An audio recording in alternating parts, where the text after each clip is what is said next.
o sea, se puede volver a admitir, se puede volver a agregar. No sé si me explico. O sea, si alguien... Sí, maestro. Si alguien, díganle a sus compañeros, si alguien se dejó lo sacó la videollamada, que si se puede volver a agregar, porque tenía que darle a aceptar para poder grabar la conferencia. Bueno, antes que nada quiero darle la bienvenida y el agradecimiento al doctor Alberto Robledo Nieto. Voy a hacer la lectura de la semblanza. Ahora sí que sería bastante extenso hablar del doctor. Voy a ser muy breve, hablar los puntos debido a lo extenso que es. El doctor Alberto Robledo Nieto acumula 55 años de estar en la Universidad Nacional Autónoma de México. Desde 1974 ha publicado de manera ininterrumpida en investigaciones que él ha llevado de manera original en temas de procesos estocásticos, mecánica estadística, dinámica no lineal y sistemas complejos. A menudo ha descubierto analogías firmes que entrelazan 4 campos de las matemáticas y la física, y ha establecido con sello propio entendimiento a cuestiones de carácter fundamental en estas disciplinas. Ahorita voy a mencionar los premios que ha recibido nuestro invitado de lujo, de honor. El doctor ha recibido distinciones nacionales como el Premio de la Academia Mexicana de Ciencias, Premio Universidad Nacional, Premio Nacional de Ciencias e internacionales como el Premio de la Organización de Estados Americanos en Ciencias Exactas.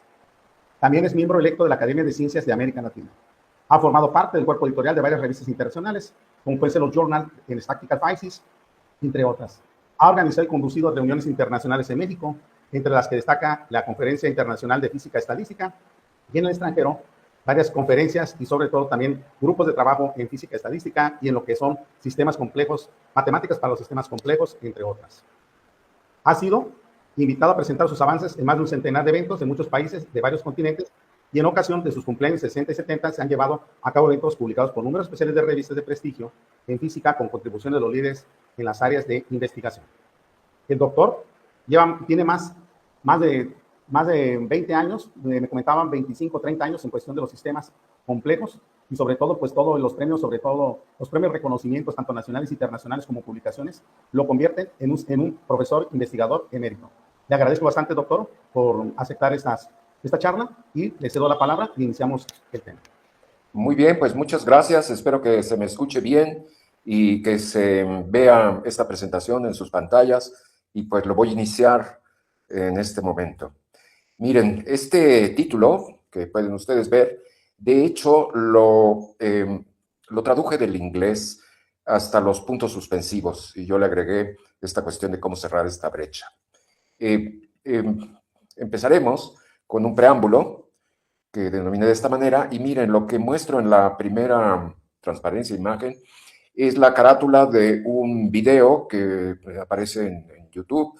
Este video sobre la complejidad, y ahí pueden leer en inglés el título de la brecha más grande en la ciencia actualmente. Esto es lo que nos dice esta divulgadora de la ciencia, y pues este video, pues se los recomiendo que lo busquen, lo vean. Es un poco menos de 20 minutos. Y pues mi primer comentario es que pues actualmente se puede tener acceso a una enorme cantidad de temas en forma de videos o alguna otra cuestión, alguna otra técnica. Así que es un paraíso esto para los autodidactas. No importa dónde nos encontremos, tenemos oportunidades que pues hace muchos años no teníamos. Y miren, lo tomo de ahí precisamente y hago una transcripción en color azul, que es la que voy a leer rápidamente en este preámbulo. Entonces nos dicen, precisamente Sabina Hossenfelder, que la complejidad pues suena como algo muy científico, es de divulgación, cierto sentido, pero también es con seriedad. Dice que a todo mundo le encanta hablar de problemas y sistemas complejos, pero que nadie tiene una idea de lo que significa. Pueden ustedes leer, yo no voy a ir sobre todos los puntos, pero dice que es la brecha más grande en la ciencia actual, y esto lo vamos a ir aclarando. ¿Qué se entiende por complejidad? ¿Qué sabemos al respecto? ¿Y cuál es el problema que se tiene al intentar explicarlo? Luego nos dice que la complejidad se manifiesta a medio camino entre el orden perfecto y el desorden completo.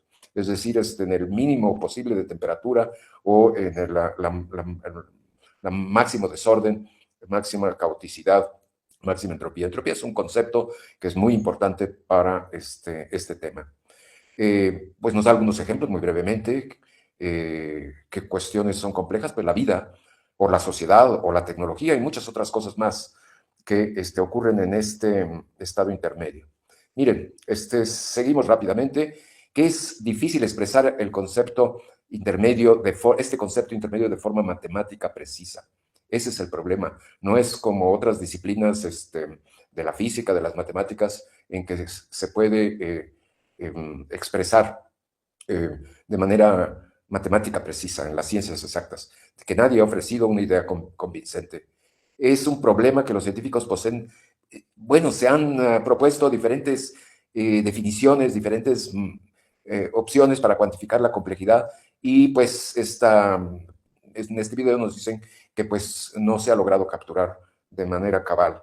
¿Qué esperamos de un sistema complejo? Pues que nos sorprenda en más de un sentido, en algún sentido, que se conduzca de maneras difíciles de predecir, difíciles de entender. Bueno, ahí no dijo mucho. Sin embargo, continúa y se dice que los sistemas complejos muestran muchas conductas y propiedades emergentes. Esto quizá lo han escuchado ustedes varias veces, que precisamente se tiene un sistema complejo y lo rompe uno, lo desarma en sus partes y pues no tiene manera de entenderse estas propiedades emergentes. Imagínense ustedes un vehículo, un automóvil que lo desarman en todas sus piezas y luego quien las observa pues no comprende todas sus propiedades.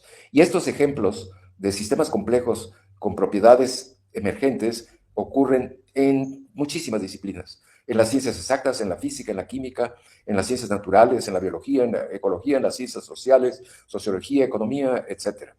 Bueno, la siguiente dice que además de estas propiedades emergentes, se anticipan comportamientos intrincados, pero no totalmente caóticos. Y nos dice que los sistemas complejos, eso es un paradigma, es una guía, aparentan conducirse en el borde del caos. Hablaremos de esto un poco, aunque no mucho.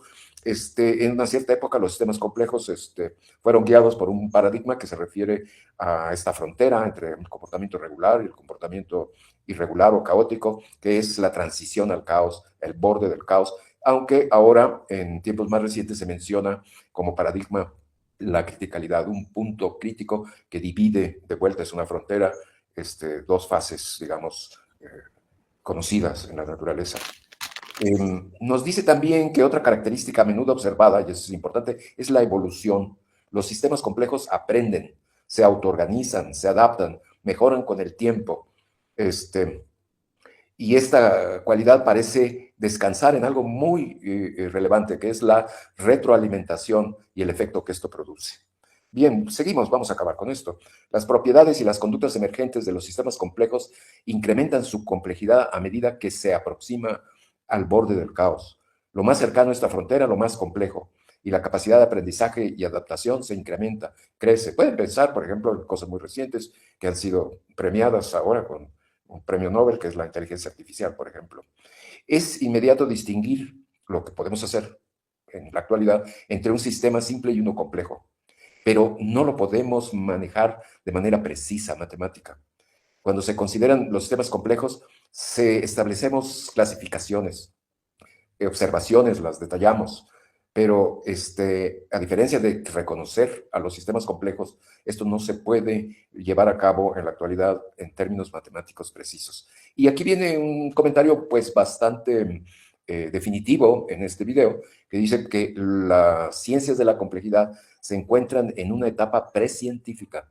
Esto a diferencia pues de otras disciplinas, otras ramas, por ejemplo, de la física, en que pues han transitado de una etapa empírica, precientífica, a una siguiente etapa fenomenológica, predictiva, con leyes universales y finalmente a una etapa madura, axiomática, de primeros principios. Bueno, esta lámina todavía nos muestra otro punto, que nuestro nivel actual de entendimiento de los sistemas complejos es que nos percatamos, sabemos cuando los vemos, pero somos incapaces de expresar con precisión, con exactitud, lo que queremos decir con esta observación. Aquí vamos a terminar con estos puntos. Dice que el reto científico en la actualidad es cuantificar la complejidad de tal forma que nos permita formular nuevas leyes de la naturaleza, leyes comprensivas, universales. En la ciencia esta es la brecha más grande en estos días, asevera, porque nuestra incapacidad de entendimiento de lo complejo es la razón de por qué la ciencia se encuentra limitada a sistemas sencillos o a preguntas sencillas acerca de los sistemas complejos. Y termina diciendo pues que lo meditemos, lo pensemos, que en la física tratamos con partículas, con materiales o estrellas. Estos son sistemas de muy baja complejidad. Cuando uno ve hacia los campos de alta complejidad, y menciona dos nada más, dice en la biología o en la sociología, pero pueden ser muchos otros temas de la ciencia actual, no poseemos las matemáticas que lo describen. Muy bien, yo creo que invertí un buen tiempo en este preámbulo y ahora vamos a empezar vamos a entrar al tema. Miren, he reunido una docena de cuestiones o temas centrales sobre los sistemas complejos que carecen a la fecha de entendimiento cabal. Los estoy escogiendo y mencionando a propósito. Los divido en 4 grupos de 3. El primer grupo de 3 son cuestiones de fondo sobre los sistemas complejos con algún criterio, quizá mi criterio personal, y uno de ellos es demostrar la equivalencia de estos paradigmas o guías que han existido, el borde del caos o la criticalidad. Otro tema de fondo es la autoorganización, incluyendo una que se ha vuelto muy popular, que recibe el nombre de autoorganización crítica. Nosotros observamos muchos sistemas que se autoorganizan nosotros mismos, pero déjenme simplemente mencionar que esta autoorganización parece ir en dirección contraria a una de las leyes más fundamentales de la física, de la termodinámica, que es la segunda ley, y por lo tanto, pues es un tema es de mucho interés aclararlo, entenderlo. Y como un tercer tema, escogí pues hablar de la diversidad biológica o de otro tipo, por ejemplo, en la sociedad, los idiomas, diversidad en los lenguajes. ¿Y por qué lo menciono? Pues en física, por ejemplo, una gran satisfacción tienen los físicos cuando logran explicar, entender otro concepto distinto, que es la universalidad, cuando sistemas muy diferentes, de composiciones muy diferentes, de naturaleza muy diferente, se comportan de manera semejante, arrojando valores a cantidades medibles que son idénticos. Es la universalidad y ha jugado un papel muy importante el siglo pasado en la comunidad de los físicos. Sin embargo, los químicos tienen es otro gremio en el cual pues mencionaría yo que a diferencia de la universalidad, satisfacción surge cuando se logra distinguir entre cuestiones idénticas, gemelas, moléculas que son gemelas, por ejemplo, son imágenes especulares o tienen las mismas propiedades, sin embargo se logra obtener un método, alguna tecnología para diferenciar entre ellas. Y quise agregar el concepto que más bien aparece en otro gremio, el de la biología, que es el de la diversidad. Bien, continuamos. Un tercer grupo de cuestiones que hablan de la etapa precientífica o empírica de los sistemas complejos, pues son leyes que han surgido al observar grandes tipos, grandes cantidades de datos, de observaciones, y menciono 3 que posiblemente algunos las conozcan, algunos no. Una es la ley que lleva el nombre de un lingüista, Zipf, que él lo que originalmente hizo hace ya casi 100 años, es observar la frecuencia de palabras en textos. Primero en inglés, las palabras más frecuentes, las palabras más infrecuentes, y teniendo toda esta lista las ordenaba de más frecuentes a menos frecuentes y las observaba de manera gráfica en escalas logarítmicas y pues se alineaban estos datos en rectas. Y aquí pues es una especie de comentario ligero, decir, ¿cómo reconoce uno a un estudiante de sistemas complejos? Pues porque se observa que maneja sus datos, el papel que lleva en la mano es papel en escalas logarítmicas. ¿Por qué escalas logarítmicas? Porque pues existen comportamientos matemáticos que son los de las leyes de potencia, que no son los exponenciales o los logarítmicos, estas funciones inversas, sino que tienen un comportamiento intermedio, o crecen o decrecen, no tan rápido con la exponencial, no tan rápido como la logarítmica, y esas son las leyes de potencia, y esto es lo que este hombre encontró. Y más adelante, pues se vio este tipo de datos en una gran cantidad de textos de diferentes idiomas. Hasta en México hasta hubo estudios del el Popol Vuh o en el lenguajes de cómputo, por ejemplo. Pero también se observa en tamaños de ciudades, si los ordena uno de grandes a chicos, o frecuencias de sismos, de frecuentes e infrecuentes, o la riqueza multimillonaria de algunas personas que aparecen en esta revista de Forbes, del que tiene una mayor riqueza, el que tiene menos, etcétera. Otra ley es la ley que lleva el nombre de Kleiber, que también tiene alrededor de 100 años, y es, por ejemplo, se centra en la sustentabilidad de reinos en la biología, como el reino vegetal, el reino animal, en el cual el metabolismo, la disipación de energía de estos organismos, como función de su tamaño o de su peso, pues también obedece una ley de potencias en muchos órdenes de magnitud. Y podría, ya no me voy a entretener más, me estoy invirtiendo mucho tiempo en esta introducción, ley que lleva el nombre de Hack, que se observa en los ríos, en las espumas, pero sobre todo en la estructura del cosmos, en estructuras que ahora se pueden observar a escalas nunca antes percibidas. En fin, son tres leyes de origen, pues, empírico, pues por haber recopilado grandes cantidades de datos y observar estos patrones de comportamiento que pues no los entendemos cabalmente en términos matemáticos, en términos científicos. Luego escogí tres técnicas, que son muchas otras técnicas que se emplean nuestros colegas que estudian los sistemas complejos, emplean variedades de temas, pero alguna que pues es común, es importante, es la que se conoce como teoría de juegos. No voy a entrar en mucho detalle, algunos de ustedes deben conocer algunos de estos juegos, digamos, el dilema del prisionero, algunos otros. Un tema muy, muy popular ha sido el de las redes que muestran invariancia ante cambios de escala, que son autosemejantes, o algunos emplean métodos de estadística y probabilidad, y ahí destaca pues, las distribuciones estacionarias, teorema del límite central. Y pues aquí termina la lista, nada más se escogieron tres. El asunto es que en ramas del conocimiento científicas plenamente desarrolladas, pues todas las técnicas tienen algún tronco común. Aquí quise mencionar que pues parece ser que es al gusto del colaborador cómo investiga los sistemas complejos. Y otra tercera lista de tres temas, pues los tomé de problemas en física, problemas en la física de la materia condensada, problemas que no se dejan dominar, que son difíciles de roer, pero que tienen análogos, ya tienen analogías, muestran analogías, equivalencias en problemas fuera de la física. Y me refiero a los puntos críticos, las fluctuaciones críticas que existen a todas las escalas. El punto crítico es aquel que termina la coexistencia, digamos, de un líquido con su gas, cuando ya maneja uno la temperatura o la presión más allá de ciertos límites y ya no se observa esta posible coexistencia de fases de un fluido, digamos. La dinámica vítrea. Y también este fenómeno de localización, que es la transformación de un material aislante a un material conductor. Y tienen análogos. La primera en catástrofes, y se busca pues predecirlas, conocer alertas tempranas. Ahí puse una imagen de trayectoria en el tiempo, en este caso de nuestro planeta, y de la estabilidad y de las opciones de etapa glacial o la que vivimos, o el efecto invernadero, etcétera.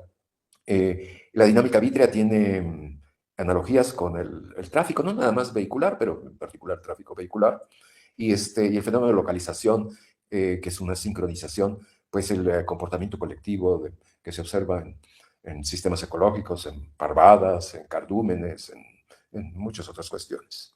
Bueno, y ahora pues cambiamos un poco y decimos que ya poseemos un camino concreto, efectivo, eh, con todas las características de un proceder en las ciencias exactas. Ya tenemos un camino a seguir y podemos empezar a cerrar esta brecha que me he tomado tantos minutos en introducir, en describir. Y creo que es algo reciente, es interesante si es que nos interesa, nos dedicamos a los sistemas complejos, porque bien pudimos haber experimentado nuestro interés en la etapa empírica, precientífica, o bien lo pudimos haber experimentado tiempo después, cuando ya se haya establecido una etapa más firme, fenomenológica, como he mencionado. Pero es interesante que tener la oportunidad de vivirla en esa transición de una etapa a otra. Bueno, entonces aquí esta imagen simplemente vamos a hablar de nuestra manera de investigar los sistemas complejos y estoy anotando para que ustedes puedan tener, si lo gustan más adelante, pues el hecho de que existe un conjunto de videos que arranca de cursos anteriores, de un curso anterior en física no lineal y en sistemas complejos, que es una colección, digamos, de unas 2 docenas de videos que se encuentran en esa liga, y también algunos artículos de divulgación. Estos están en inglés, pero son muy sencillos, son muy cortos, y les doy estas referencias. Y hasta abajo, pues también una página web para proporcionarles. Y aquí viene nuestra historia. Esta es una imagen que me robé de la red, posiblemente tenga derechos de autor, está en inglés. La imagen no tiene las flechas ni la palabra física estadística que se encuentra fuera del círculo verde. Eso se lo agregué yo. Es una imagen generada por algún grupo, posiblemente conocido, cómo clasifica los sistemas complejos. Y ahí pueden ver que existe la dinámica no lineal, la teoría de juegos, el comportamiento colectivo que mencioné de parvadas o cardúmenes, existe el tema de las redes, de la evolución y la adaptación, con algunas cosas. Viene ahí, es cuestión de observarlo, es una gran cantidad de temas que fueron poniendo por ahí, formación de patrones. Esta teoría de sistemas tiene que ver con escalamiento en biología y ramificaciones, pero lo que quiero mostrar es que el estudio de los sistemas complejos, tanto sus propiedades emergentes como el fenómeno de autoorganización y todos estos campos, la pretensión es partir de una rama de la física, que es la física estadística, y llegar a una rama de las matemáticas, que es la dinámica no lineal, la que estudia el caos o las transiciones al caos, y lograr hacer contacto con todos los otros temas que ahí estoy mostrando. Pues es algo ambicioso y es algo para que si gustan preguntar, etcétera, más adelante, pero bueno, digamos, este interés, y ahí hay una foto donde yo aparezco en el Instituto de Física de la Universidad Nacional, bastante más joven, que este era el interés principal, una nueva física estadística que se aplica precisamente en esta transición entre lo regular y lo irregular, el borde del caos. Es una publicación que pues nos la pidieron al cambio de siglo, nos invitaron a contribuir, pero yo recordaba que, por ejemplo, las sociedades norteamericanas, por ejemplo, en física, tenían listos sus volúmenes sobre el cambio de siglo justo a principios del año 2000. Aquí nos tardamos un poco en publicarlo. Creo que algo pasó con aquel editor y luego, en fin, quiero mostrar que este interés ya tiene unos 2 décadas, más de 2 décadas. Ahí, bueno, no voy a mencionar a los personajes que ahí están. Y ahora voy a mostrar esta imagen que posible, me disculpo por el inglés, ahora lo menciono en español. Seguramente la conocen, seguramente la han visto, porque es la imagen más, digamos, popular, no solo para nuestros gremios, las personas que nos dedicamos a cuestiones científicas, a cuestiones de enseñanza en las universidades, sino es familiar en sectores de la población muy generales, y por eso les voy a mostrar. Aquí tenía uno de un tatuaje, otro de un vestido, en ese sentido.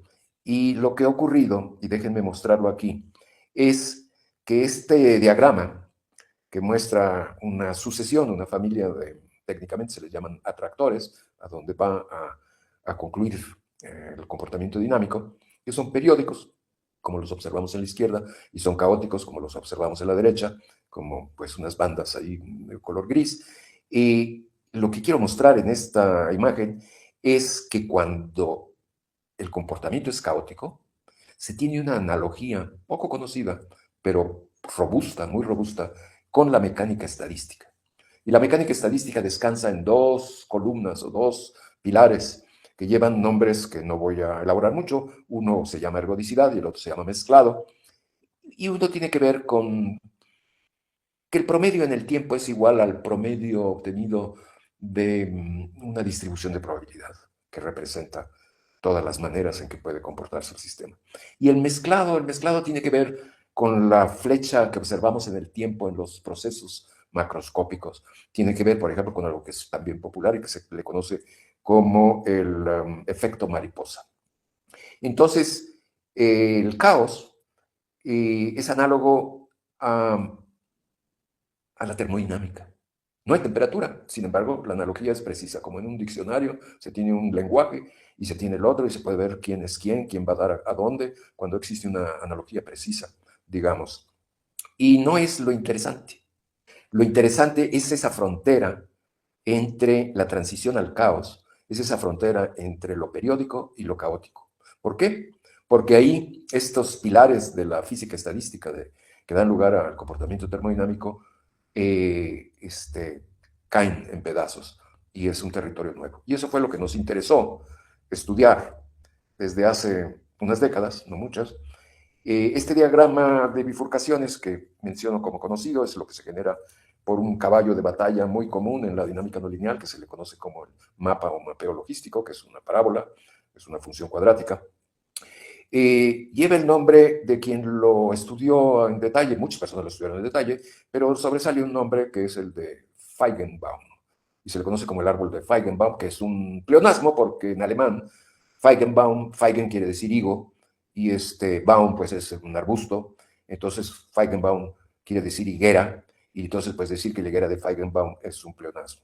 Pero se convierte en una opción, en un laboratorio relativamente sencillo para estudiar esta disciplina de la física, que también es una disciplina de las matemáticas, una dinámica no lineal, y que pues la mecánica estadística ordinaria, tradicional, ocurre en el caos, pero la pregunta fue, hace veintitantos años, ¿qué ocurre en esa frontera?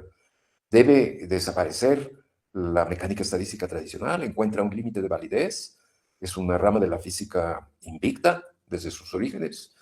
¿Se modifica la mecánica estadística? ¿Se transforma en algo más? Bueno, es lo que quise decir. Y me gustaría preguntar cómo voy de tiempo. Creo que lento, voy muy lento. Voy a ir más rápido. No, va muy bien, doctor.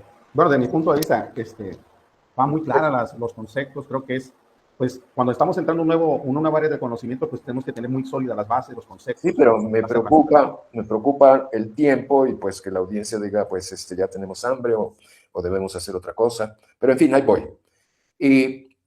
Lo que ocurrió con nosotros hace, digamos, unos más de 20 años, es que pues había discusiones, había controversias y entonces era cuestión de observar, de encontrar un problema concreto, este problema concreto, qué ocurre en la transición al caos, en este diagrama de bifurcación, ahí donde terminan estas flechas rojas entre lo regular y lo irregular, y pues era ir a la biblioteca, encontrar los trabajos que nos hablan de estas propiedades, y pues ya teniéndolos ahí, pues reunir a los colegas, quienes hayan sido en el país o fuera del país, y decir, pues vamos a sentarnos en la mesa, arrimen unas sillas, vamos a ver qué es lo que ocurre, cuál es la respuesta.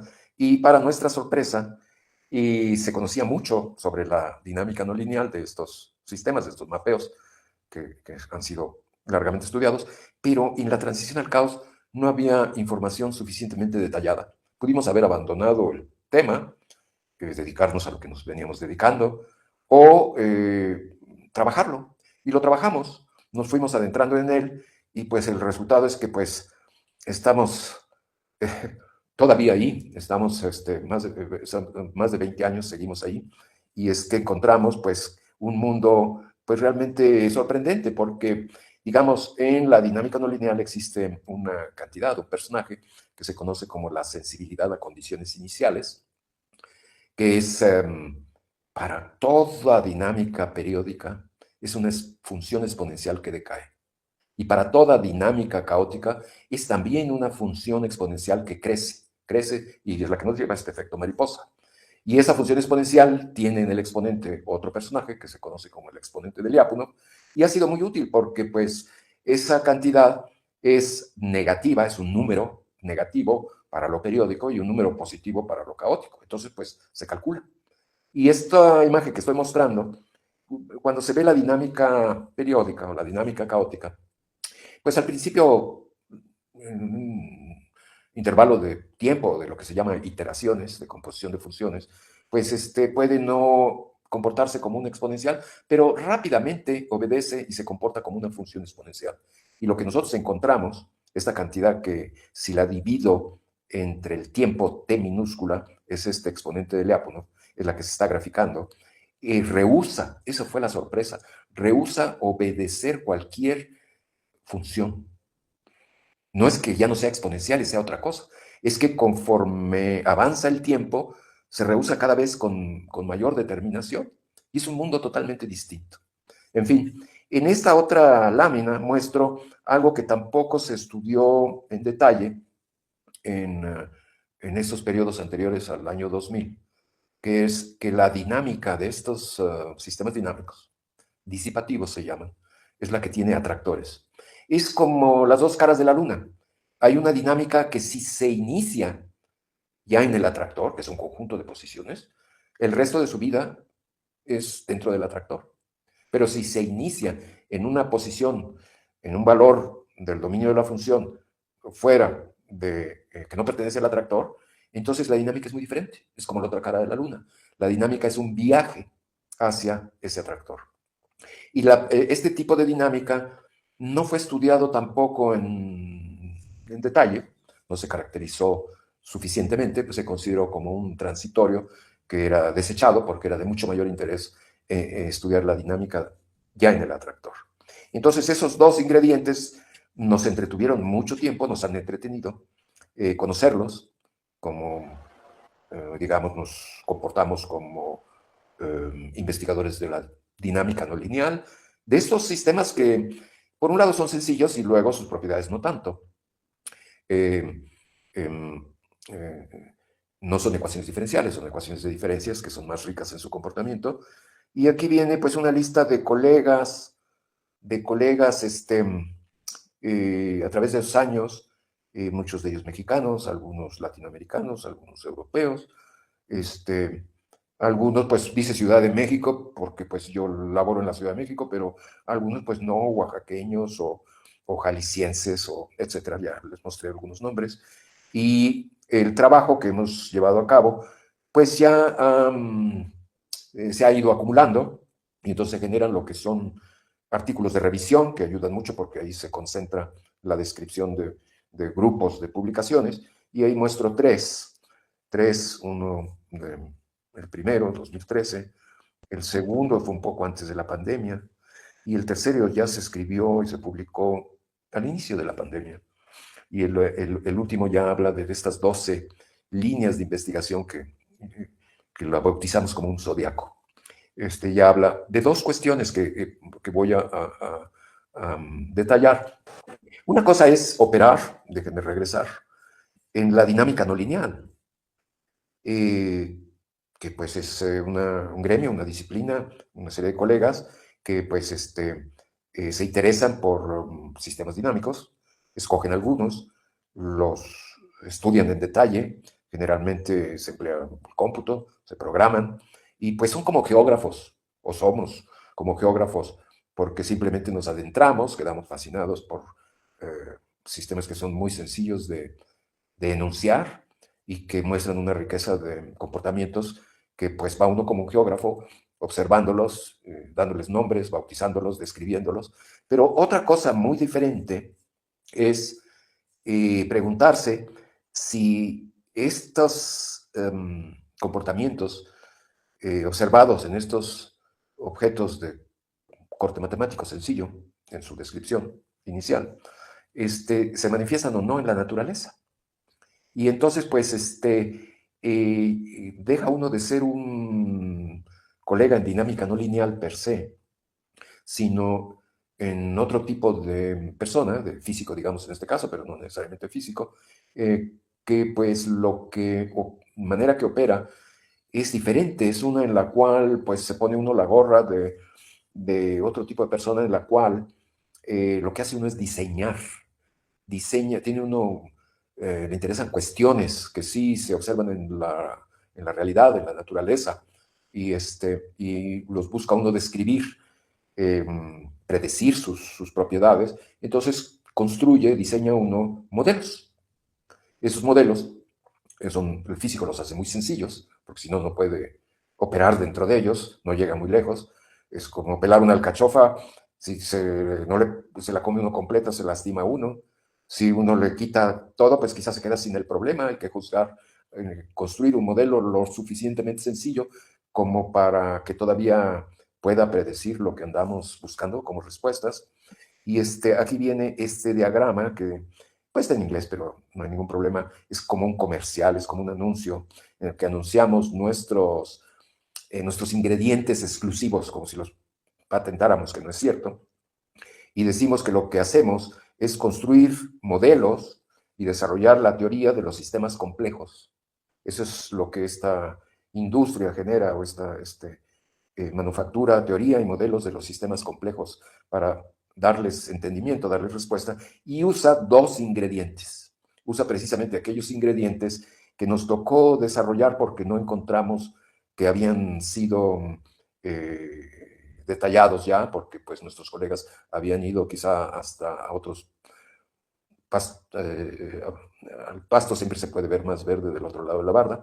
Entonces es la dinámica justo en esa frontera, en la transición al caos, y la dinámica hacia los atractores. Y eso es lo que genera lo que nosotros manejamos, que son 12 líneas de investigación interconectadas. No son independientes unas de otras, aunque abordan temáticas diferentes. Y todas emplean, pues lo que acabo de mostrar, ingrediente de dinámica eh, no lineal, la que ocurre en estas transiciones al caos, en estos sistemas disipativos. Y les hemos dado nombres, pero con ellos estudiamos pues lo que ya mencioné al principio.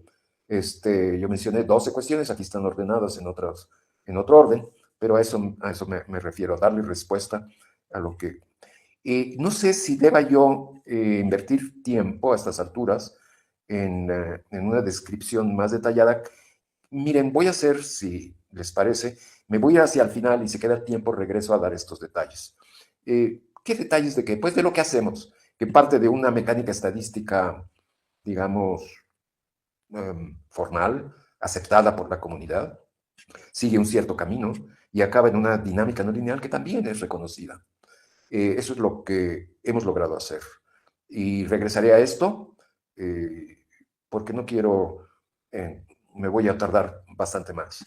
Y hablo del método, ahí está un personaje, un físico ruso muy importante, Lev Landau, y describe esta cuestión. Pero miren, a dónde voy, me estoy saltando esto y regreso. Sí. Doctor, ¿me permitiría nomás copiar la ecuación de...? No, se las voy a dejar, les voy a enviar esto. Mire, esta es una ecuación diferencial de primer orden. Esa ρ se emplea típicamente para la densidad de un fluido en una posición R, ya o el tiempo t, y es una primera derivada parcial. Y lo que está en la derecha, al lado derecho de la ecuación, que aquí le puse el motor de la ecuación, es una manera generalizada, es una derivada de otro estilo, funcional, de una, que se llama función de Lyapunov, pero es una energía libre generalizada. Es como un potencial químico generalizado. Regresaré a esto y, por supuesto, yo les transmito estas imágenes, porque pues si no, ¿para qué estoy hablando con ustedes? Si me permiten. Y regreso. Una pregunta, doctor, antes de continuar, disculpe. Dígame. Una diapositiva anterior, esa me llama la atención. Ajá. Esa estructura es como, a ver, mi duda es como una guía como para yo llevar como un método para atacar un problema. Eventualmente sí, en este momento es una abreviación del trabajo que he llevado a cabo yo personalmente con mis colegas. Trabajé muchos años en este punto final, que es estos mapas que muestran transición. Fíjense, lo voy a decir, qué bueno que me lo pregunta y se lo voy a decir. Existen en estos mapas unidimensionales, son funciones de una sola variable, el mapa logístico, existen otros mapas que han sido empleados como caballitos de batalla. Existen 3 rutas al caos. Una de ellas es vía duplicación de periodos, otra es vía intermitencia y otra se le lleva el nombre de cuasiperiodicidad. No quisiera en este momento describirlas en detalle, pero estas 3 rutas al caos que fueron detectadas por nuestros colegas el siglo pasado, aparentemente no hay más para mapeos, funciones de una sola variable, y se les aplica una técnica que la aplicó precisamente Mitchell Feigenbaum, que lleva el nombre de grupo de renormalización. y se obtiene para cada una de estas 3 rutas algo así como el alma de las 3 rutas, que también son mapas. Y esos son los que se llaman mapas de punto fijo al final, y esta GR quiere decir grupo de renormalización. Entonces, nosotros trabajamos con los mapas y sobre todo trabajamos con estos mapas de punto fijo, que son 3 para las 3 rutas al caos, y que son quienes describen las transiciones al caos, que en este momento no voy a entrar en más detalle. Por eso le puse ahí el alma del borde del caos para esas 3 rutas. Y esto es lo que trabajamos todo el tiempo. Y ahora que empezaba la pandemia, después de todos estos años, y logramos hacer la conexión entre esta rama de la física, que estudia los comportamientos de los sistemas macroscópicos, y logramos conectar estas 2 cuestiones coloreadas aquí en naranja o algo parecido, mecánica estadística con dinámica no lineal. Ya llevábamos, como dije, mucho tiempo trabajando en la mecánica no lineal. Y lo que hicimos fue, partimos de algo muy tradicional que es esta ecuación de Landau, la discretizamos, y eso fue muy importante porque incorpora la retroalimentación que mencioné al principio y las propiedades emergentes. O sea, pasamos de ecuación diferencial a mapa o ecuación de diferencias finitas. Disculpe, doctor, disculpe la interrupción. ¿La discretizan para facilitar la solución en diferencias finitas por la complejidad de la ecuación diferencial? No, mire, voy a ser bastante directo, ingenuo. Yo llevaba años trabajando con los mapas, ¿de acuerdo? Es lo que he estado diciendo. Y en algún momento era conveniente, es como cuando uno va a dar clase, está uno estudiando la lección la noche anterior y llega uno al pizarrón y saca uno de la manga, escribe uno las cosas de una manera que los alumnos se impresionan porque dicen, bueno, qué bárbaro, lo dice con una seguridad de principio a final y no dice uno cómo batalló la noche anterior queriendo recordar y queriendo conectar la situación. Era muy sencillo, era conectar una mecánica estadística, que es un tema, con lo que había uno ya hecho por mucho tiempo. Tenía que volverse mapa. Entonces, para eso se discretiza la ecuación diferencial, para que se convierta en mapa a mi conveniencia. Pero luego me doy cuenta que al hacerlo estoy haciendo algo importante. Estoy incorporando precisamente ese causa y efecto, esa retroalimentación. Entonces, ya tengo, esto lo discretizo, esta ecuación diferencial, pues nomás digo ρ en t más 1 menos ρ en t dividido entre t más 1 menos t, y ya me dio el mapa. Pero ahora tengo el lado derecho de la ecuación, el motor de la ecuación, digo, ¿qué hago con ella? ¿Qué hago con ella? Pues lo que hago es, yo la impongo que sea una ley de potencias. ¿Por qué? Porque no solo quiero el mapa, sino lo quiero en la transición al caos, donde todo es ley de potencias, que no lo mencioné muy claramente. Fíjese, aquí me está dando oportunidad para decir que los sistemas complejos, lo que nos dicen los paradigmas es que operan en el borde del caos. ¿Y qué quiere decir que operan en el borde del caos? Pues que ahí la dinámica o las propiedades son leyes de potencias. ¿Y las leyes de potencias qué nos dicen? Pues que los objetos que realmente no son comunes y corrientes, son fractales. Se puede decir, ya con conocimiento, no, yo diferencio entre un multifractal y fractal, etcétera, pero son fractales. Entonces, se toma algo que es conocido, una ecuación diferencial, para estudiar cuestiones típicas de mecánica estadística y termodinámica. Se discretiza y se está incorporando la causa y efecto, la retroalimentación. Tengo la oportunidad de decir qué cosa pongo después del signo igual, y decido poner algo que tenga la forma de ley de potencias porque quiero describir la transición al caos, pero al mismo tiempo ya estoy imponiendo la fractalidad. Las leyes de potencias precisamente son indivisibles de los fractales. Y luego, pues, llego a esta cuestión. Entonces, pues ya quizá me extendí un poco y quizá no fui claro, pero porque no era tampoco mi intención entrar en otra ocasión, y con gusto, ya sea en otro tipo de situación, que son cursos, que son otros tipos de comunicaciones, porque pues lo que estoy haciendo con ustedes está confinado a un solo día. Déjenme seguir adelante. Sí. Nomás última pregunta, doctor, disculpe. A ver. Cuando usted habla de la causa-efecto, es cuando usted hace quiero entender, usted lo discretiza, como bien me lo indica, en la primera derivada parcial. O sea, le llama causa-efecto porque dice T, vamos a pongamos, ¿no? T más 1 menos T -1, ¿no? Por eso, Sí, sí. o sea, Bueno, vamos a ponerlo de esta forma. Es que en las láminas no puse mapas. En las láminas no puse mapas, pero estos mapas son funciones que se componen, composición de funciones. Y entonces tiene uno una posición inicial. El mapa lo evalúo, el mapa f de x lo evalúo en f de x0, y x0 pues es el valor inicial. Y luego compongo el mapa consigo mismo. Bueno, el mapa f de x0 me da una imagen que le llamo x1. Y entonces pues vuelvo a evaluar ahora f, pero ya no en x0, sino en x1 y me da x2. Y lo vuelvo a evaluar y me va dando pues x3, x4, x sub t.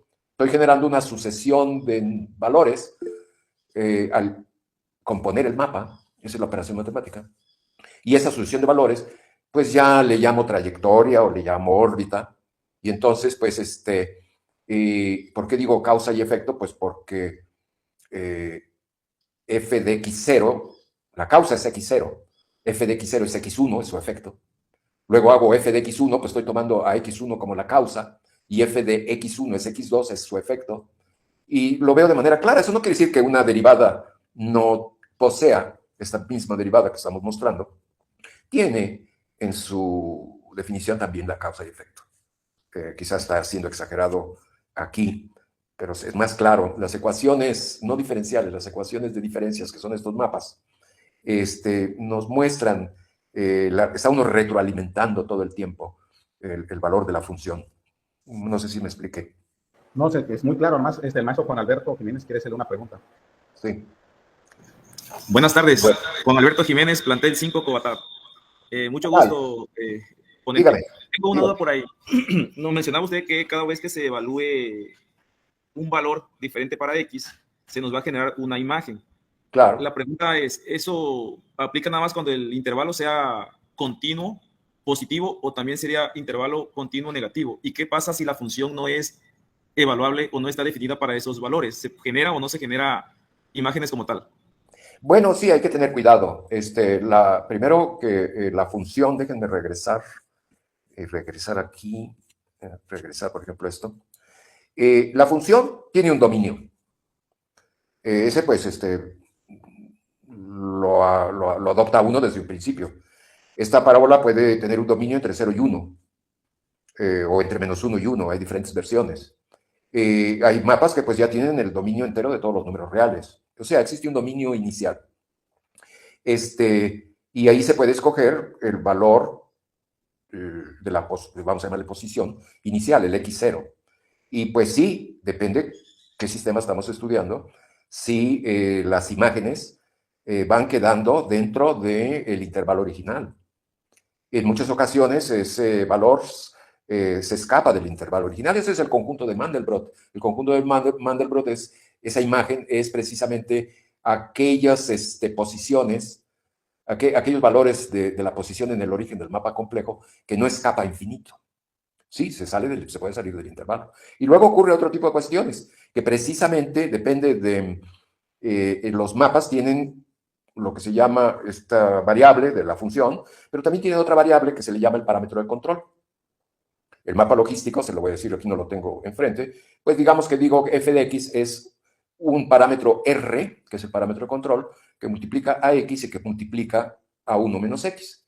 Entonces, lo que está aquí en la abscisa, pues es ese r, que si es pequeñito, no importa qué valor inicial le dé yo dentro del dominio de la función, va a terminar en un valor único, que es lo que llamamos periodo 1, o periodo 2, o periodo 4, o movimiento irregular. Y miren, si yo llego al valor mayor posible del parámetro control, que es r igual a 4, porque si no, tiene razón lo que usted me dijo, se escapa fuera del intervalo, ocupa la órbita, digamos, o la trayectoria ocupa todos los valores en el dominio de la función, pero si voy disminuyendo el valor del parámetro de control, pues va disminuyendo ese intervalo de valores y ocurren muchas cosas intermedias, ventanas de periodicidad, etcétera.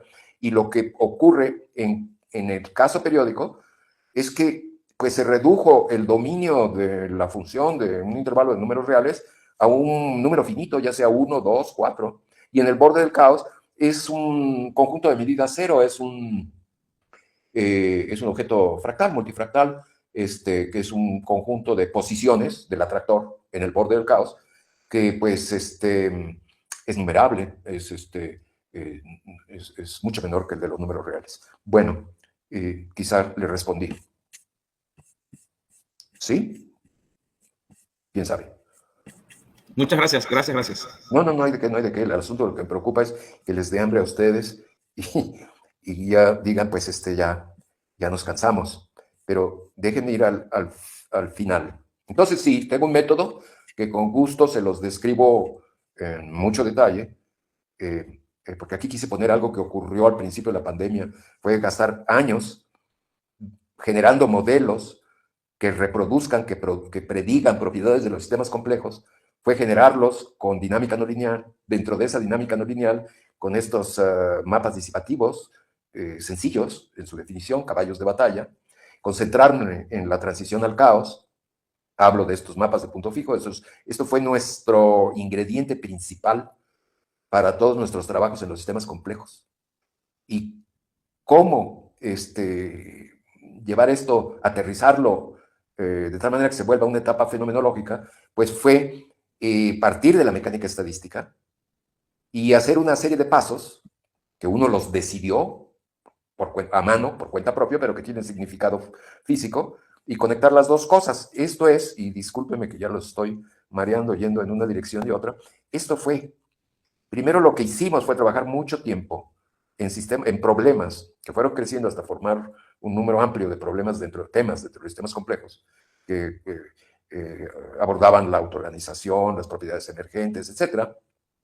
Y primero, pues si quieren ustedes de una manera agresiva, comerse otras tecnologías como la de teoría de juegos, o la de las redes, o algunas otras. Por eso son estas flechas, esto es lo que hacíamos, si quieren inconscientemente, a través de los años, y luego ya recientemente fue decir, bueno, una pausa, ya lo hicimos, ¿qué más podemos hacer? Pues nos salimos de la dinámica no lineal, nos metemos en la física estadística y hacemos esta conexión. Una nueva mecánica estadística que aborda la dinámica no lineal. Este principio, esto es lo que quise mencionar en esta lámina, que pues por la brevedad fue partir de la física estadística, porque es un tema muy controvertido también. Debe uno partir de algo que reconoce la comunidad de los colegas. Y debe uno terminar en algo que también reconoce. Entonces, ¿qué tal si puedo regresar de acuerdo con sus preguntas, intereses, pero quisiera redondear un poco con estas láminas. Vuelvo a tomar las 3 cuestiones de fondo que mencioné al principio. Y entonces decimos que logramos corroborar con nuestra metodología basada en la mecánica estadística y la dinámica no lineal, conexiones directas y explícitas con los paradigmas y estas otras 2 cuestiones fundamentales de sistemas complejos. Por ejemplo, en la autoorganización, que se observa, lo puede uno observar que ocurre en la naturaleza. Aquí nuestro interés era, bueno, se puede escribir un programa de cómputo de una cuestión sencilla que involucre, digamos, dinámica no lineal. Yo escribir un programa de cómputo y darle un teclazo a la computadora y hacer que corra el programa.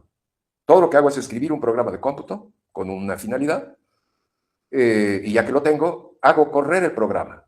Y entonces observar que aunque sea una caricatura, una cosa muy sencilla, observar que lo que hace ese programa de cómputo, yo ya sin meter las manos, es que algo se autoorganiza.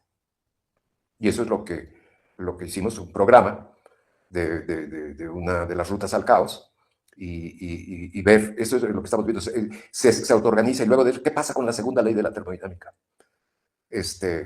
La entropía se va para abajo. ¿Quién la reemplaza? Es como ir a un restaurante y preguntar, bueno, ¿quién paga la cuenta de esta cosa que es la autoorganización? Y lo mismo de diversidad biológica.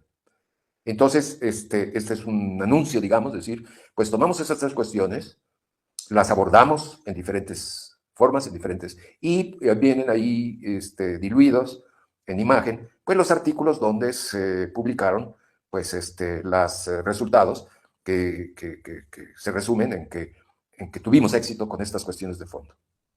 Luego, pues tomamos estas leyes empíricas Y es como en estas leyes empíricas, la tercera quizás menos conocida, pero las dos primeras es como en las corridas de toros, siempre se entra el espontáneo hasta que lo sacan del ruedo y porque quiere dar su versión de su explicación. Yo logro explicar, entender esta ley empírica, ya sea la de Sif o la de Kleiber, y aquí lo que podemos decir es que para enfatizar el tránsito del estudio de los sistemas complejos de una etapa inicial empírica a otra fenomenológica en los sistemas complejos, seleccionamos estas tres leyes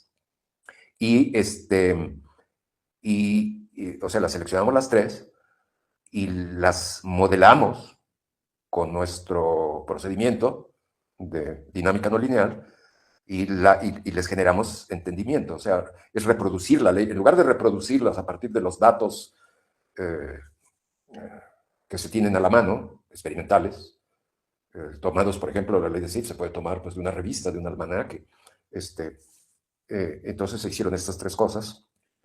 Luego tomamos tres técnicas, la de teoría de juegos, la de redes invariantes de escala y la de probabilidad estadística de teorema del límite central, y también trabajamos con la misma finalidad de ver si nuestra metodología, que se origina en una física estadística y se presenta como una dinámica no lineal en las transiciones al caos, es capaz de abordar problemas que se abordan con teoría de juegos y enriquecer la metodología de teoría de juegos, o enriquecer la metodología de redes que se emplea, o enriquecer o darle entendimiento a las distribuciones estacionarias que forman las diferentes variantes del teorema del límite central. Y por último, pues sí, poder estudiar los puntos críticos, las fluctuaciones críticas, poder estudiar la dinámica vítrea a partir de dinámica no lineal, los embotellamientos, y es una dinámica no lineal muy interesante que es simplemente este mapa logístico cuando se le añade un término estocástico de ruido, o también establecer una analogía entre el fenómeno de localización y la dinámica no lineal. Fíjese que en estas transiciones de fase muchas veces un cambio de fase se da cuando una distancia se vuelve infinita. Y existe en este tema lo que se llama longitud de localización. Y cuando pasa de ser aislante a ser conductor, esa distancia de localización diverge. Y pues trabajando ve uno algo que es muy agradable, por ejemplo, ver, bueno, ya lo reproduje, se puede reproducir, hay una analogía robusta con dinámica no lineal.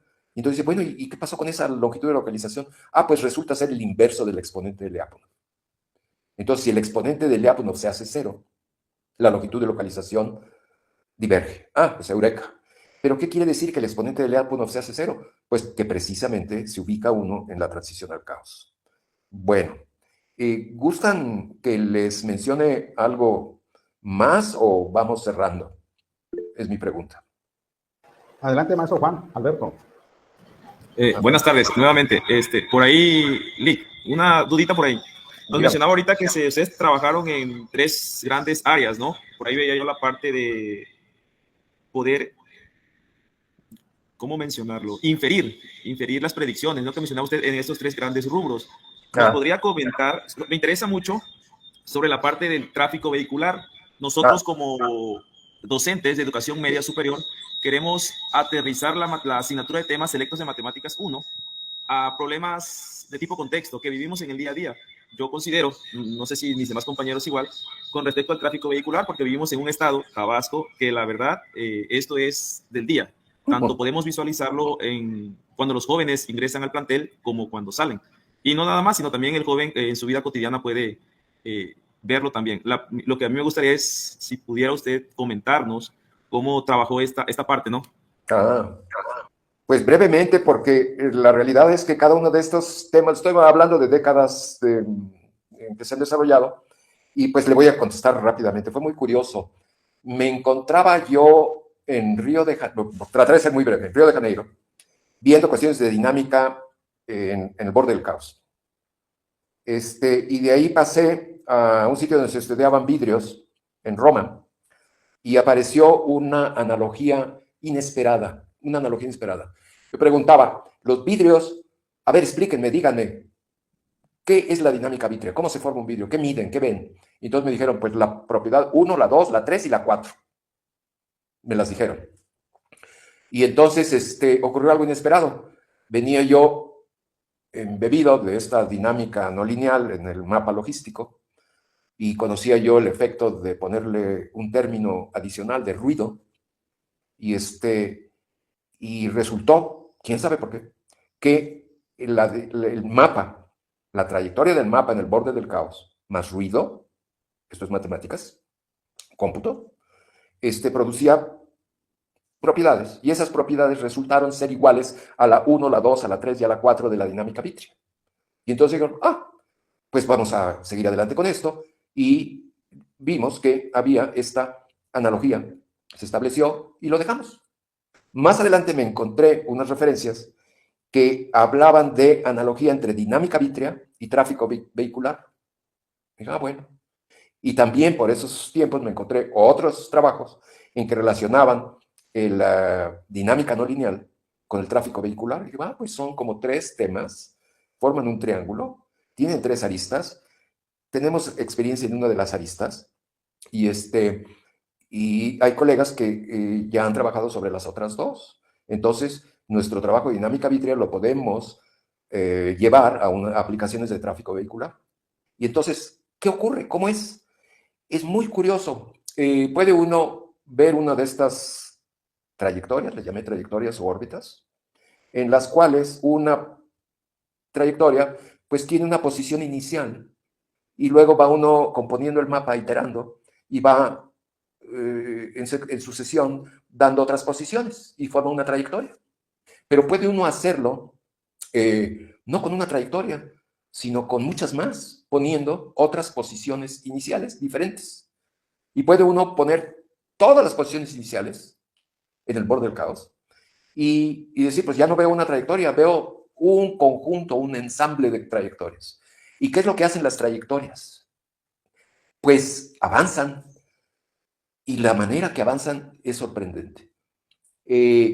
Una trayectoria va a avanzar, pero está ocupada esa posición por la trayectoria vecina. Pero esa trayectoria vecina avanza y deja el sitio justo libre para que entre en la trayectoria anterior. Y la trayectoria que está más adelante avanza, y entonces se mueven, ocurre que se mueven, como si estuvieran en concierto, como si fueran soldados, como todos coherentes, todos van dando pasos, justo aquellos que le permiten al anterior avanzar. Y esto es igual a un embotellamiento en el que uno puede avanzar el auto hasta que el auto que está enfrente pues también avanza. Entonces es defensa contra defensa. Esa dinámica es la dinámica de un embotellamiento perfecto, inmenso. No se puede avanzar una posición hasta que el auto que está enfrente avanza a otra posición. Le pone uno ruido, es fácil ponerle ruido al mapa, no es fácil ponerle ruido al tráfico, pero le pone uno ruido y entonces se desbarata, se reduce el tamaño del embotellamiento. Es el término de ruido en un ejercicio matemático de cómputo, el que se le agrega al mapa. El mapa sin ruido es el vidrio ideal, es el embotellamiento total. El término estocástico, el de ruido, es el que lo destruye, depende de la amplitud del ruido que tanto destruye el embotellamiento. Ya me extendí, algo dije. Si gustan las referencias, pues, Gracias. de nada, de nada. Bueno. Excelente, sí. Muchas gracias. Pues de nada.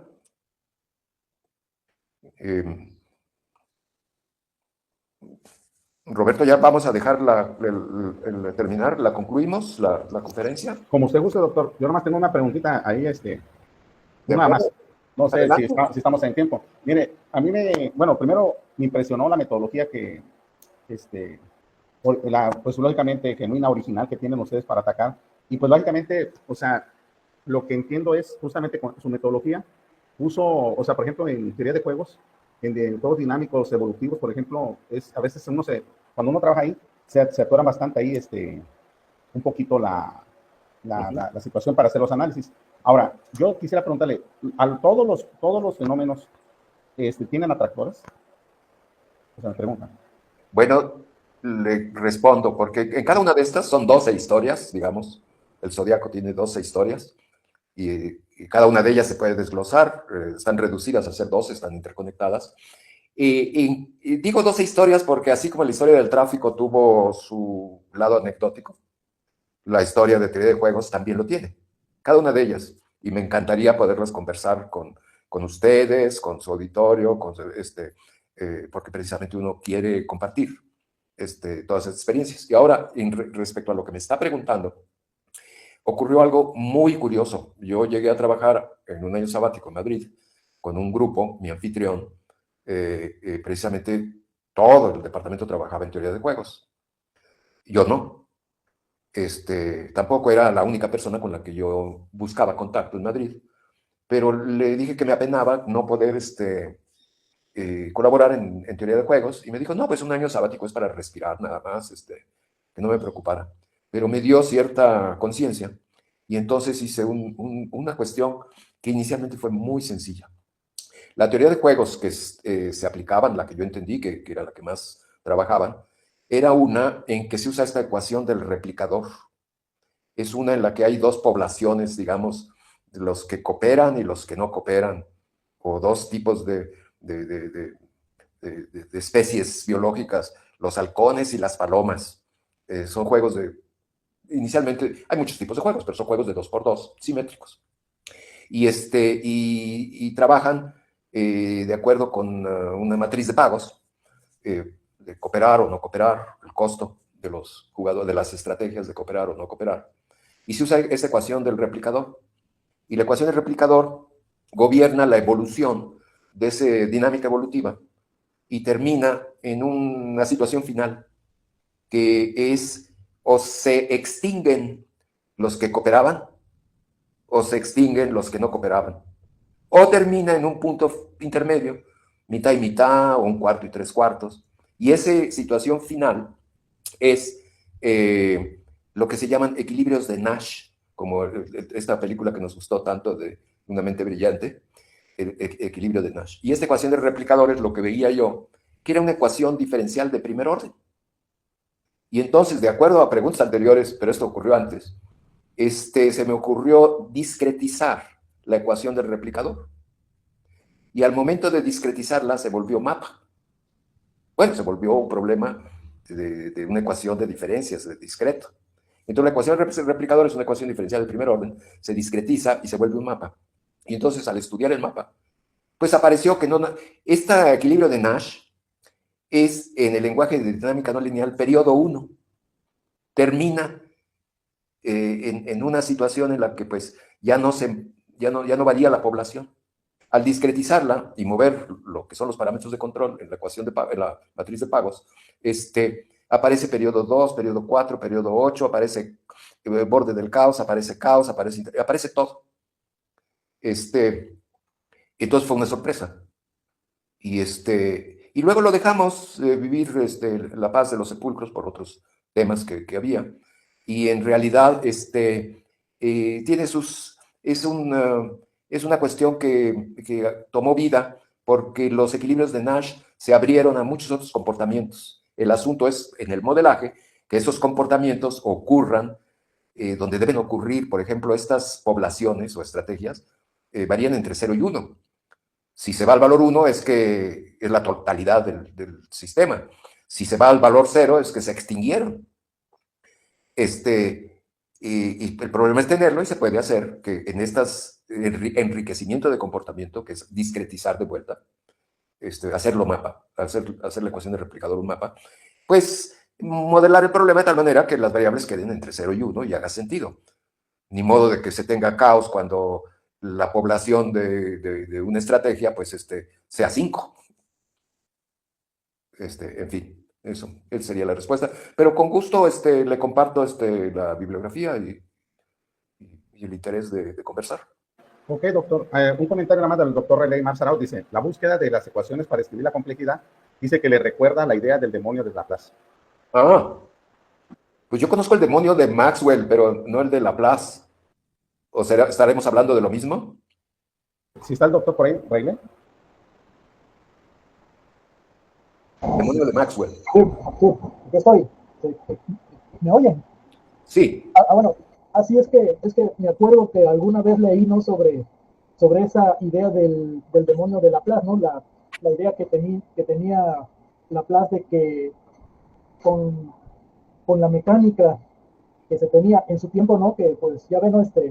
Dadas las condiciones iniciales para un objeto, ¿no? Uno podría predecir la, la trayectoria de ese objeto, ¿no? Y la idea de que se pudiera llegar a tener un conocimiento suficiente de cómo funciona la naturaleza, si, de manera que resolviendo las ecuaciones de movimiento para un sistema, uno podría conocer entonces toda la historia de ese sistema y cuál sería el estado futuro del sistema, ¿no? O sea, que bueno, de alguna manera es lo que buscamos hacer en ciencia, ¿no? Poder predecir de alguna manera cómo va a evolucionar un sistema, cómo se va a comportar la naturaleza a partir de las condiciones iniciales que nosotros registramos, ¿no?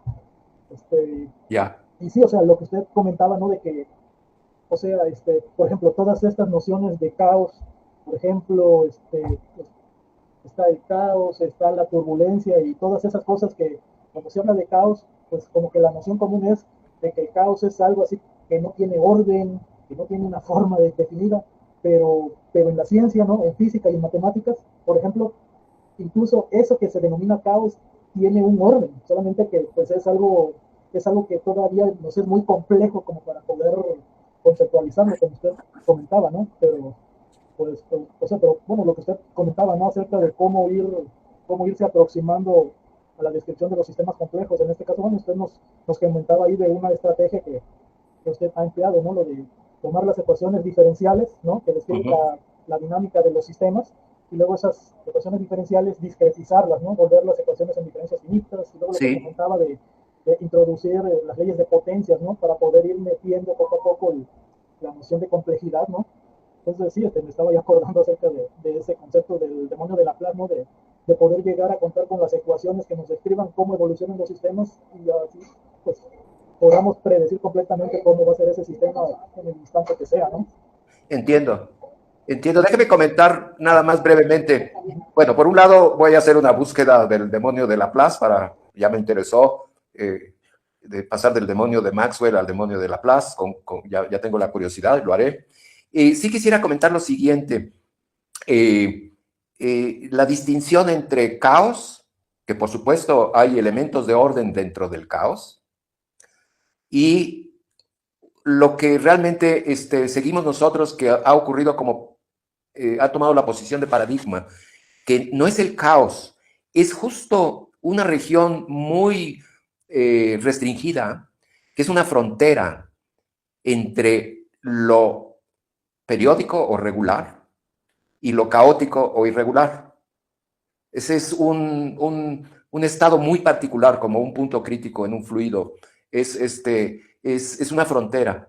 Y esa frontera es la que nos genera todas esas propiedades. En esa frontera existe una complejidad muy diferente a la del caos. No es algo estocástico, no es algo irregular, es una manera de comportarse donde existe una memoria infinita y existe sobre todo el comportamiento no exponencial de ley de potencias, que es el comportamiento fractal, más que nada.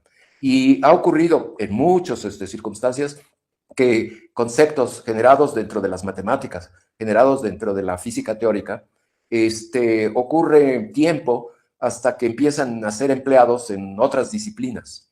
Un ejemplo de ellos es, por ejemplo, en las finanzas, en la economía. Es increíblemente popular dentro de las finanzas, dentro de los economos, las distribuciones normales. Otro tipo de distribuciones diferentes, que no decaen exponencialmente, ya están penetrando el tema de las finanzas, pero no totalmente. Y lo mismo ocurre en muchas otras disciplinas. Hay un periodo de tiempo. Y lo que ha ocurrido en lo que concierne el tema que hoy he descrito, tiene que ver con cuestiones relativamente recientes que son las que se refieren a fractalidad. El trabajo de Mandelbrot, el trabajo de muchos otros colegas, y que precisamente la naturaleza, se hacen imágenes de montañas, de paisajes, hay una infinidad de cuestiones, pero lo que empieza a penetrar en temas digamos, de los sistemas complejos, aún en temas de física, una cosa es modificar una distribución de probabilidad, como la distribución normal, en un intervalo de números reales. Pero lo que no se ha hecho, es nuevo, es hacerle polvo a su dominio, hacerle daño al dominio de la distribución de probabilidad, hacerla un polvo fractal. Y lo que tenemos es este contacto con la dinámica no lineal, precisamente con las transiciones al caos, y curiosamente con los sistemas complejos. Entonces estamos en una frontera y no es sorprendente. Por ejemplo, en gran medida debí haber quizá expresado mi conversación con ustedes de otra manera, que es la irrupción de conceptos de leyes de potencia, de fractales, de conjuntos de Cantor, en problemas que típicamente pues, se pueden tratar como de muchos grados de libertad, de mecánica estadística, de física estadística. Ya me fui extendiendo, me voy extendiendo, pero sí, era esa distinción. No es el caos. El caos, en el fondo, es análogo a la mecánica estadística tradicional. Es más aburrido. Es como las caminatas aleatorias. En cambio, la frontera, aunque es un territorio muy restringido, de alguna manera los sistemas complejos se ubican. Es lo que dicen los paradigmas. Viven, las finanzas viven en el borde del caos. La evolución biológica se acomoda y está en el borde del caos. Perdón por extenderme con los comentarios porque se va yendo el tiempo. No, pero es que gracias por la pregunta. Muy interesante. Muchas gracias por la pregunta. Gracias, doctor. Es que la verdad que el tema está interesante y da para mucha plática, la verdad. Bueno, y igual, bueno, pues a lo mejor en otra sesión podríamos estar viendo otros temas relacionados, ¿no? Con todo esto de la complejidad. Pero sí, muchas gracias por no hay de qué, al contrario. Mucho gusto. Bueno, pues entonces vamos a darle su reconocimiento al doctor. Agradecerle ante todo, a nombre de Domingos en la Ciencia, voy a compartir con ustedes, no sé si se ve ahí, el reconocimiento que estoy compartiendo ahí. Mire, sí. Se lo voy a mandar físicamente y digitalmente. La Universidad Olmeca, a través de nuestro señor rector, quiere hacer reconocimiento a usted, doctor Alberto Robledo Nieto, por su participación como ponente emérito de la conferencia La brecha más grande de la ciencia, la complejidad y cómo cerrarla, en el marco de nuestro programa que se llama Días de la Ciencia, de la Academia Mexicana de Ciencias, que se efectuó el día de hoy, 7 de noviembre. Pues muchísimas gracias, doctor. A nombre de nuestro señor rector, que es don Emilio Digarta Monteverde, pues quisiéramos que no fuera la única plática, sino continuar con aprovechar, yo sé, de su tiempo valioso, aprovechar todo este expertise que nos hable alguien que ha hecho, y como lo leí en su semblanza, investigaciones inéditas, originales, y sobre todo a mí lo que me deja impresionado es la metodología que ustedes construyeron, que básicamente, fíjese, cuando yo inicié esta plática, cuando usted la inició, yo tenía todo desconectado. Ahorita de ahí por ahí creo que están queriendo hacer comentarios. Yo lo vi todo, cuando inició la plática, algo desconectado de un tema. Afortunadamente, como nos fue platicando, me voy feliz porque veo conectado ya esta situación como tal. Entonces, también le quiero comentar que el maestro Manolo Martínez dice que el estudio del conjunto de Mandelbrot es bastante amplio. Para ello hay que cambiar toda la teoría de números reales que a lo largo de su vida han aprendido nuestros estudiantes y expandir el estudio del campo de los números complejos, los discos de Julia, entre otros. Entonces, bueno, pues le agradecemos toda la comunidad